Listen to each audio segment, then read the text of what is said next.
하루 10분 디지털 경제 뉴스 디지털투데이 데일리픽입니다.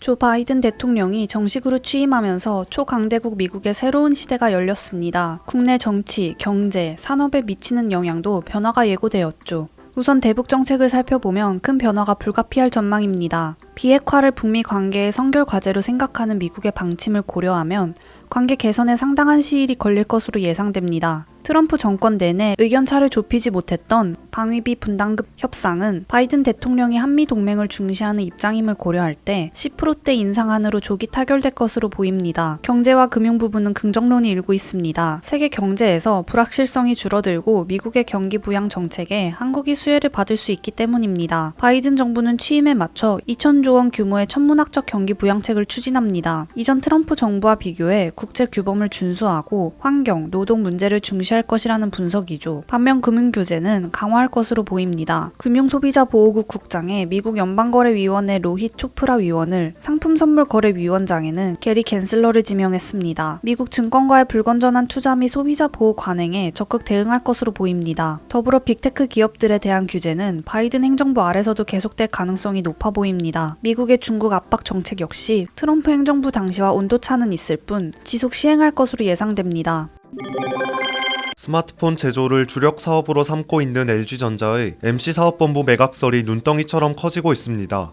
증권시장은 LG전자가 누적 영업적자 5조 원에 이르는 MC사업본부를 매각하면 경쟁력이 높아질 것이라며 반겼습니다.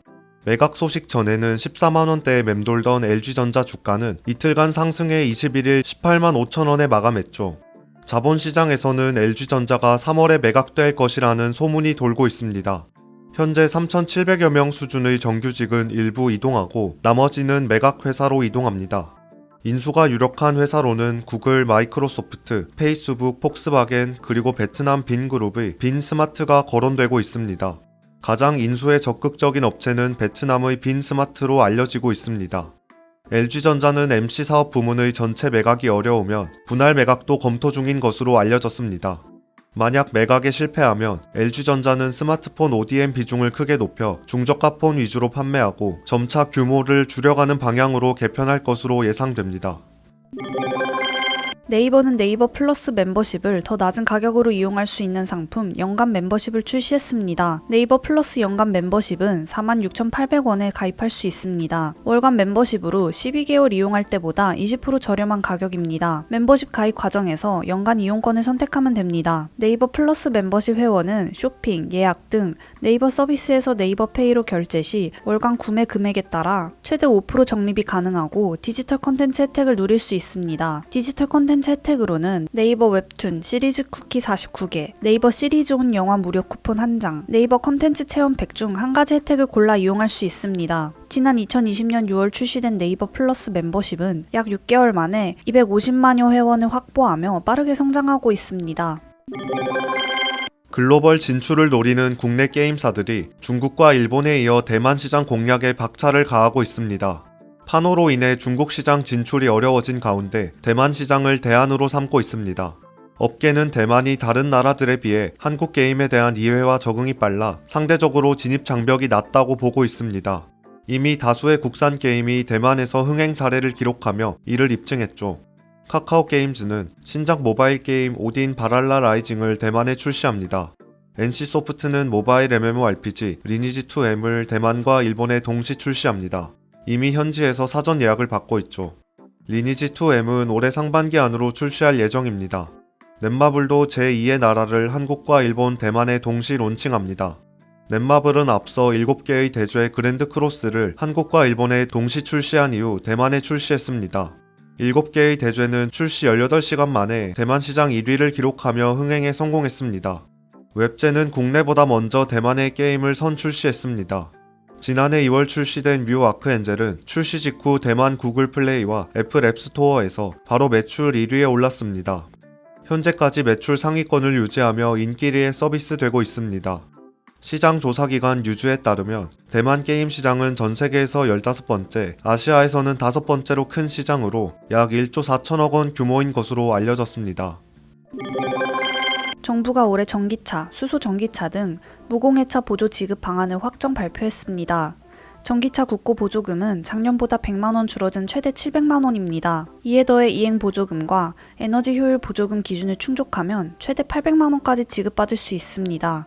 차량 가격이 6천만원 미만인 차량은 보조금 전액, 6천만원 초과해서 9천만원 미만인 차량은 보조금의 50%, 9천만원을 초과하는 차량은 보조금을 미지원합니다. 21일 기준으로 현대차 코나 일렉트릭과 기아 니로 EV는 최대 금액인 800만원을 지원받습니다. 현대차 아이오닉은 733만원, BMW i3 120AH는 341만원을 지원받을 수 있습니다. 그러나 고가 차량인 벤츠 EQC400, 아우디 이트론 55 콰트로 등은 보조금을 지원받지 못합니다. 테슬라의 경우도 올해 보조금 규모와 대상이 대폭 삭감됐죠. 모델 S는 지원금이 전혀 없으며 모델 3의 경우 스탠다드 모델만 684만원을 지급받습니다. 롱레인지와 퍼포먼스 모델은 50% 삭감된 각각 341만원, 329만원을 지급받게 됐습니다. 이에 더해 전기택시는 차종별 보조금 지원 단가에서 200만원 추가 지원하며 플러그인 하이브리드 차량에 지원하던 보조금 500만원은 올해부터 폐지됐습니다. 이날 발표한 환경부 방안에 올해 출시 예정인 현대차 아이오닉 5, 기아 CV, 테슬라 모델 Y 등의 보조금 혜택 여부는 포함되지 않았습니다. 올해 초 실종설이 나돌았던 중국 최대 전자상거래 기업 알리바바의 창업자 마윈 회장이 돌아왔습니다. CNN 등 외신에 따르면 마윈 회장은 지난 20일 화상 연설을 통해 모습을 드러냈습니다. 중국 국영 언론이 공개한 마윈 회장의 영상에는 중국 시골 학교 교사를 상대로 연설하는 모습이 담겨 있습니다. 연설에서 그는 요즘 교육 지원과 자선 활동에 전념하고 있다면서 중국 기업가들은 지방의 활성화와 도농 공동 발전을 위한 국가의 비전에 봉사해야 한다고 말했습니다. 마윈 회장이 모습을 드러낸 것은 지난해 10월 말 상하이 금융 컨퍼런스 이후 석 달 만입니다. 그러나 마윈 회장은 그동안 공식 석상에 모습을 드러내지 않은 이유에 대해 언급하지는 않았습니다. 지난해 10월 열린 상하이 금융 컨퍼런스에서 마윈 회장은 중국 금융 정책의 후진성을 지적하며 정부를 비판한 바 있습니다. 이후 알리바바 그룹의 핀테크 계열사 엔트그룹의 홍콩 상하이 증시 상장이 무기한 연기되고 알리바바 그룹이 반독점 조사를 받는 등 당국의 강한 규제 압박에 시달렸습니다. 이후 마윈 회장마저 활동하는 모습을 감춤에 따라 한때 실종설이 나돌기도 했습니다. 일각에서는 마윈 회장이 중국 금융산업의 후진성을 공개적으로 비판한 것이 중국 당국을 자극, 소위 기업 길들이기 타깃이 됐다는 해석도 나오고 있습니다. 지난해 연말정산을 한 외국인 근로자의 연봉이 평균 2,700만원 수준으로 나타났습니다. 국세청에 따르면 2019년 귀속분 연말정산을 한 외국인 근로자는 58만 3,482명이며 이들이 낸 근로소득세는 9,043억 원입니다. 이들의 연봉 평균은 2,732만원이었습니다. 전체 연말정산 근로자 연봉인 3,744만원의 73% 수준입니다. 출신국을 보면 중국이 21만 2천명으로 전체의 36%를 차지했습니다. 이어 베트남 4만 6천명, 네팔 3만 5천명, 인도네시아 2만 9천명, 필리핀 2만 8천명, 태국 2만 4천명 순이었습니다. 비아시아권에선 미국이 2만 4,080명으로 가장 많았습니다. 2019년 기준 외국인 취업자는 86만 명입니다. 이 중 33만 명은 임시, 일용근로자죠. 일용근로자는 연말정산 대상이 아닙니다. 외국인 근로자도 체류기간과 상관없이 2월 말까지 근로소득에 대한 연말정산을 해야 합니다. 외국인 근로자의 공제 항목과 세액 계산 방식은 한국인과 같습니다. 연말정산 외국어 매뉴얼 등 외국인 연말정산에 도움이 되는 참고자료는 국세청 영문 웹사이트에서 확인할 수 있습니다. 코스피가 21일 사흘 연속 상승하며 최고가를 새로 썼습니다. 이날 코스피는 전날보다 46.29포인트 오른 3160.84에 마치며 종가 기준 최고치를 9거래일 만에 경신했죠. 장 내내 약세였던 삼성전자가 장 막판 강세로 전환하면서 지수 최고치 돌파를 이끌었습니다.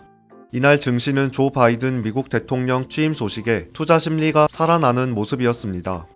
여기에 넷플릭스 등 미국 기술 기업의 강세가 네이버, 카카오 등 국내 비대면 대표주의 상승으로 이어졌습니다. 모바일 사업부 철수 검토 소식에 LG전자는 이틀째 급등했습니다. 코스닥은 전날보다 3.74포인트 오른 981.40에 마쳤습니다.